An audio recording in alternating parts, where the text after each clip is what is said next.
ओम शांति भाई जी, हार्दिक स्वागत है आपका हमारे बीच में आए। भाई जी, हम कुछ प्रश्न लेके आए हैं आपके लिए।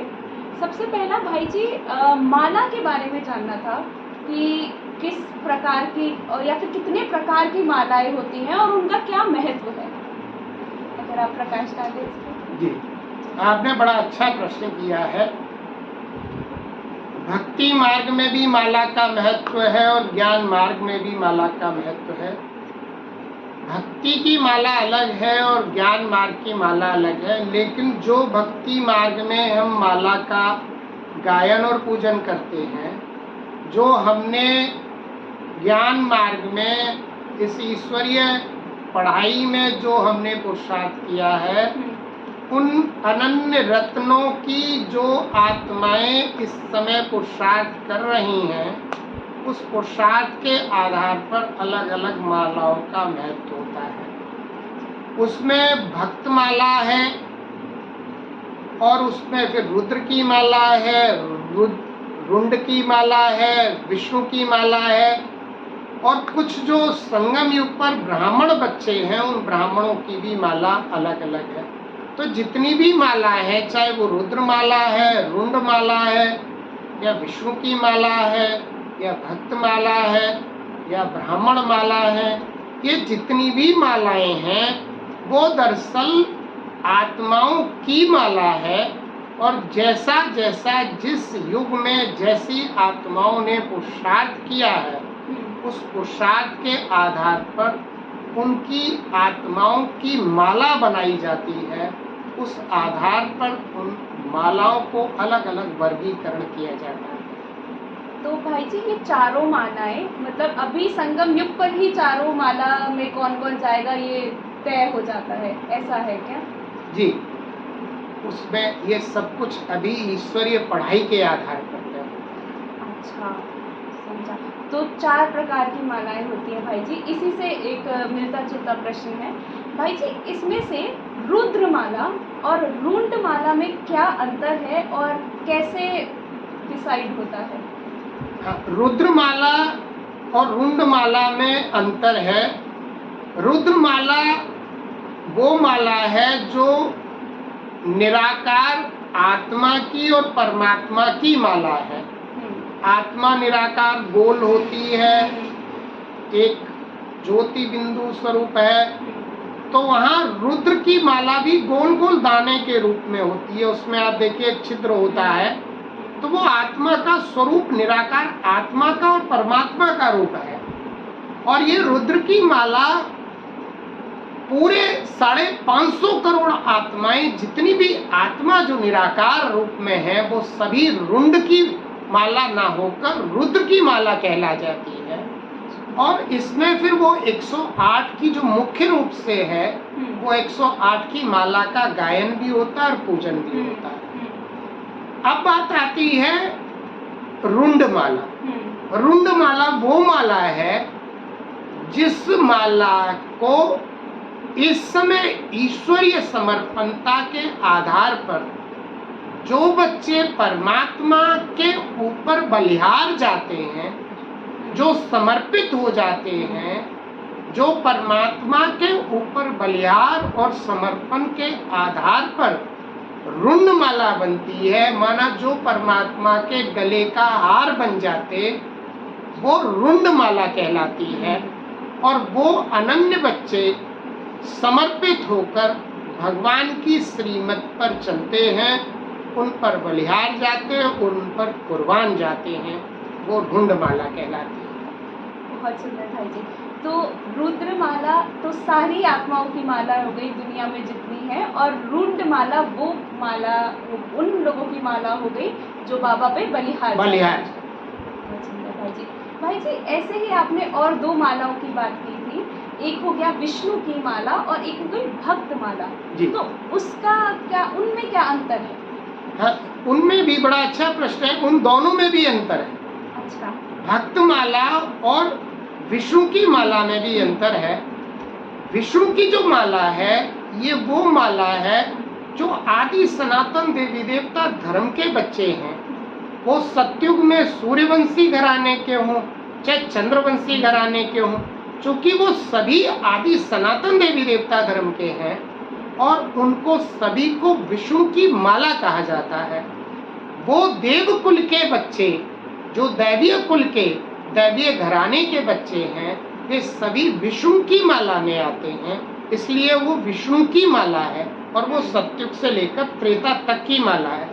और उसके बाद फिर जब द्वापर आ जाता है तो वो आत्माएं जो देवता थी वो भी पूज्य से पुजारी बन जाती हैं, लेकिन वे सिर्फ शिव की पूजा करते हैं, वो शिव की भक्ति करते हैं। और जो और भक्त ऊपर से परमधाम से नीचे आते हैं, वो भक्तमाला सिर्फ भक्ति करती है, वो ज्ञान में नहीं चलेगी, वो भक्ति करेगी और भक्ति के आधार पर वो भक्ति सिर्फ करेगी जो देवी देवता कुल के बच्चे हैं उनकी भक्ति करेगी। कृष्ण के भक्त होंगे, राम के भक्त होंगे। आप अगर उनमें से कोई भगवान का, कोई विष्णु की माला का बच्चा होगा तो वो तो विष्णु की माला से अपने आप को परमात्मा के ज्ञान में चल पड़ेगा। लेकिन जो विष्णु की माला का नहीं होगा वो सिर्फ भक्ति करेगा, उसको आप कितना भी ज्ञान की माला में लाना चाहेंगे या विष्णु की माला में लाना चाहेंगे वो नहीं आएगा, वो सिर्फ भक्त माला में आएगा, क्योंकि उसने सिर्फ भक्ति करनी है। तो भक्त माला कलयुग और द्वापर से शुरू होती है और कलयुग के अंत तक जो बच्चे भक्ति मार्ग में आते हैं वे सब भक्त माला में आते हैं। और जो सतयुग और त्रेता में हैं वो विष्णु की माला में आते हैं, चूंकि वो सनातन धर्म के बच्चे हैं। तो विष्णु की माला सतयुग त्रेता और द्वापर से कलयुग में भक्त माला होती है। तो इस प्रकार से दोनों में अंतर है। भाई जी, तो भाई जी अगर हमने सही समझा तो इसका मतलब ये हुआ कि जो शिव बाबा की भक्ति करते हैं उनकी तो विष्णु की माला बनती है, और जो उनकी भक्ति करते हैं यानी कि जो देवताओं की भक्ति करते हैं उनकी भक्त माला बिल्कुल सही है आपने कहा। लेकिन ये भी है कि ये जरूरी नहीं है जो विष्णु की माला के बच्चे हैं वो भी देवताओं के भक्त हो सकते हैं। लेकिन ये जब हम ज्ञान देते हैं और ज्ञान अगर वो स्वीकार कर लेते हैं तो अगर वो स्वीकार करते हैं तो समझ लीजिए इट मीन्स कि वो विष्णु की माला के हैं।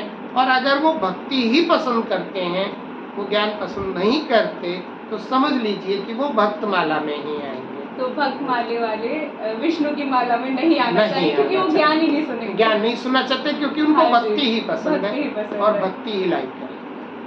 भाई जी, तो भाई जी फिर क्या ऐसे ब्राह्मणों की भी माला बनती है? क्या वो बन भी सकती है? हाँ बिल्कुल, ब्राह्मणों की भी माला होती है। अच्छा। अब जब सतयुग आ गया, त्रेता आ गया तो उसमें विष्णु की माला है। द्वापर से फिर कलयुग के अंत तक वो हो गई भक्त की माला। और फिर उसके बाद जो माला है वो ब्राह्मणों की संगम युग पर माला बनती है। जो ब्राह्मण बच्चे इस समय पुरुषार्थ कर रहे हैं वो ब्राह्मणों की माला बनती है। लेकिन ब्राह्मणों की माला कभी भी फिक्स नहीं हो पाती।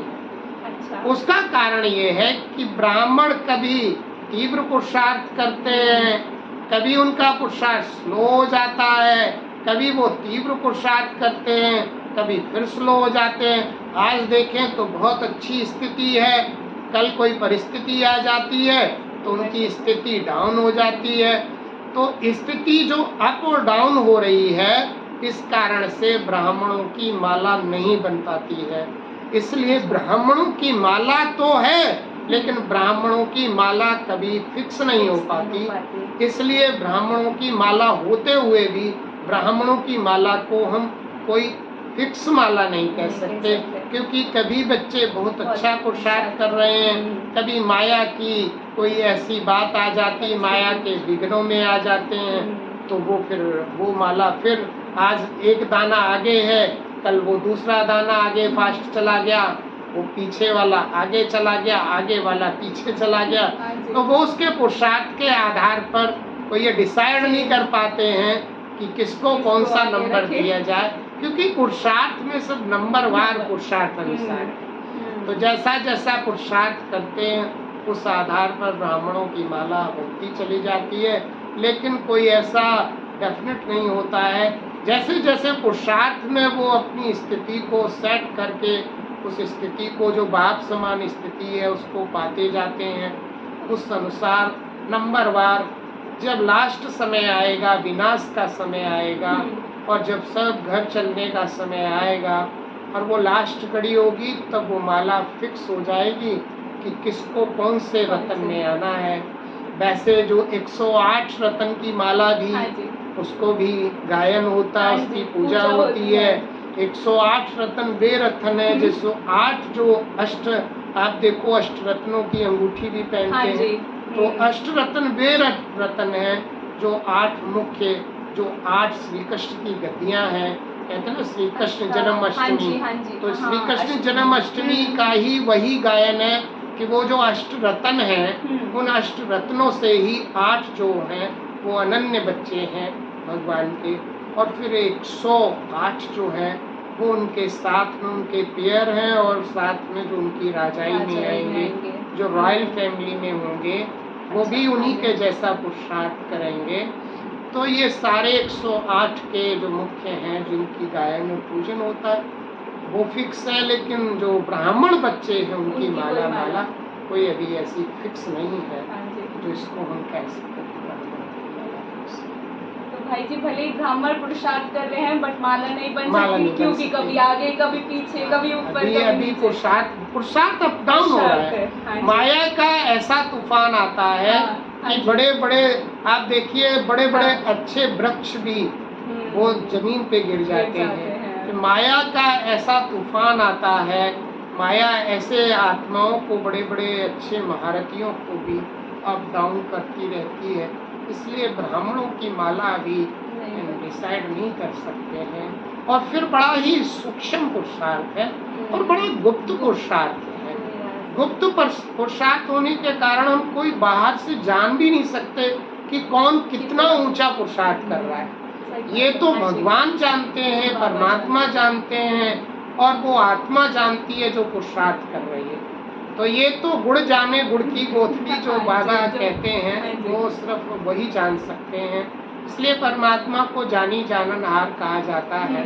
वो सब कुछ जानते हैं, कौन बच्चा क्या पुरुषार्थ कर रहा है, तो उस आधार पर वो माला। तो भाई जी पर संगम युग पर ही चारों माला, किस माला में कौन जाएगा, वो एक तरीके से थोड़ा ये सब कुछ ये सब यहीं पर संगम युग पर होता है। फिर भक्ति में जो भी चीजें हैं, संगम पर जो बच्चों ने पुरुषार्थ किया है, उस पुरुषार्थ के आधार पर भक्ति में उन सबका दृष्टांत बना है।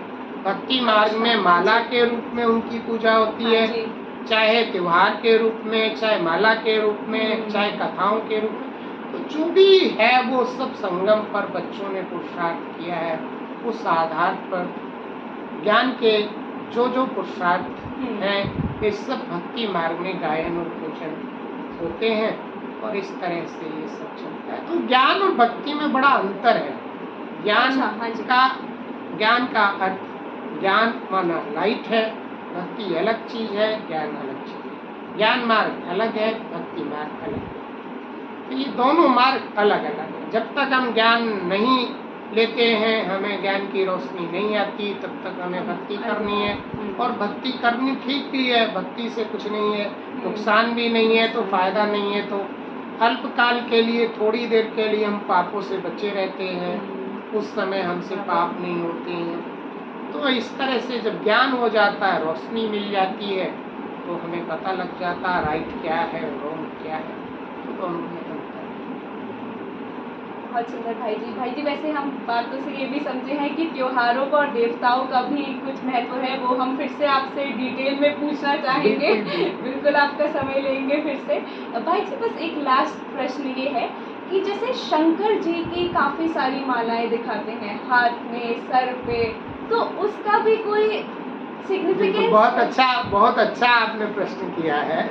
क्योंकि मालाओं की बात चल रही है, तो आपने ये बात बड़ी अच्छी कही कि शंकर जी को तो सिर पे भी माला है, और हाथ में भी है, पैरों पे भी है, या बाजुओं पर भी माला है, गले में भी माला है। तो उसके लिए बड़ा अच्छा प्रश्न है। बाबा ने कई बार, आपने देखा होगा मुरली में आता रहता है कि बच्चे आप चिंता मत करो, अगर आप ये सोचते हो कि 108 रत्न फिक्स हो गए हैं, हाँ जी।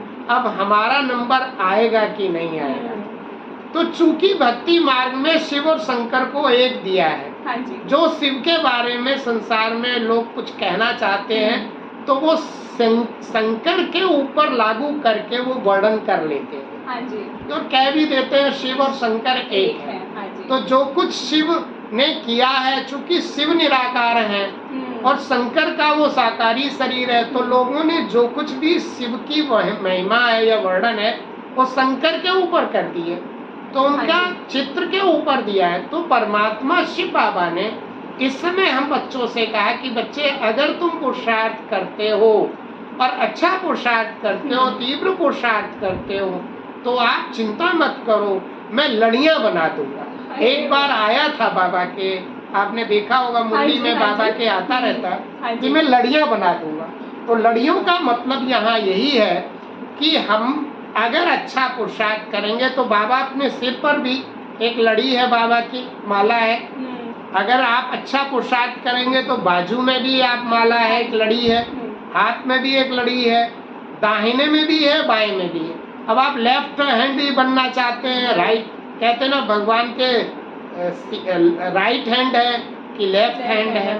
फिर पैर में भी आप देखिए लड़ियां लगी हुई हैं। तो आप अगर अच्छा पुरुषार्थ करते हैं तो बाबा लड़ियों के रूप में आपको अपने ऊपर कुर्बान जाने के लिए इनवाइट करता है, एक चांस दे रहा है कि मैं तुम्हें चांस दे रहा हूँ। अगर तुम और अच्छा पुरुषार्थ करते हो तो ये मत सोचो कि मेरे गले में जो 108 की माला है सिर्फ वही माला है, बल्कि अगर आप चाहेंगे तो मैं लड़ियां बना सकता हूँ और मैं आपको अपने गले का हार, बाजू का हार या कंधे का हार या सिर का हार भी बना सकता हूँ। बहुत सुंदर भाई जी, सुनकर भी बहुत अच्छा लग रहा है कि कई बार ऐसा लगता है कि लास्ट में आए हैं, 108 की माला तो बन गई है, बिल्कुल, इसीलिए अब आएंगे या नहीं आएंगे, बट इसीलिए कहा कि जो लास्ट के बच्चे उनका संकल्प चलता है कि अगर 108 की माला फिक्स हो गई तो हमारा कहाँ चांस है, हमारा नंबर कहाँ। इसलिए बाबा ने कहा कि बच्चे, मैं आपके लिए लड़ियां बना दूंगा।